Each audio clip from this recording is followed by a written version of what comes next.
అందరికీ నమస్కారం అండి. ఇప్పుడే అందిన వార్త, సీఎం రేవంత్ రెడ్డి సంచలన నిర్ణయం, ప్రజలందరికీ ఊహించని గుడ్ న్యూస్ అంటూ లేటెస్ట్ అప్డేట్ అయితే రావడం జరిగిందండి.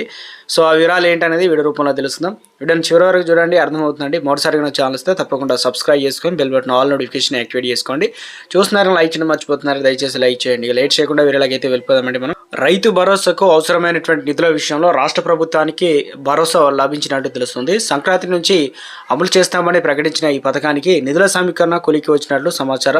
రైతు భరోసాకు దాదాపు 10,000 కోట్లు అవసరమవుతాయని తెలంగాణ పారిశ్రామిక మౌలిక సదుపాయాల సంస్థ టీజీఐఐసి ఆధీనంలో భూమిని తనఖా పెట్టి 10,000 కోట్ల రుణం తీసుకోవాలని సర్కారు నిర్ణయించింది. ఈ ప్రక్రియ కొలిక్కి వచ్చినట్లు కూడా ప్రభుత్వ ఉన్నత వర్గాలు అయితే తెలిపాయి.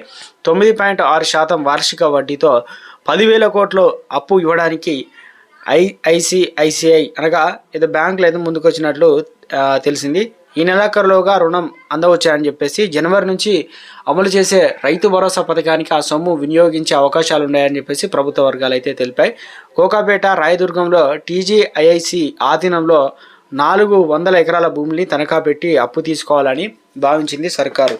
ఈ మేరకు భారత రిజర్వ్ బ్యాంకు ఆర్బీఐకు ప్రతిపాదనలు పంపింది. కానీ వాటిని ఆడిటింగ్ కొర్రీతో ఆర్బీఐ వెనక్కి పంపింది. ఓవైపు ఈ ఆడిటింగ్ కొలిక్కి తెచ్చే చర్యలు చేపడుతూనే మరోవైపు బ్యాంకులు కన్సార్టియంతో టీజీఐఐసి సంప్రదింపులు జరిపింది. ఆడిటింగ్ని పూర్తి చేసి ఆర్బీఐని ఒప్పించే పనిలో అయితే పడింది.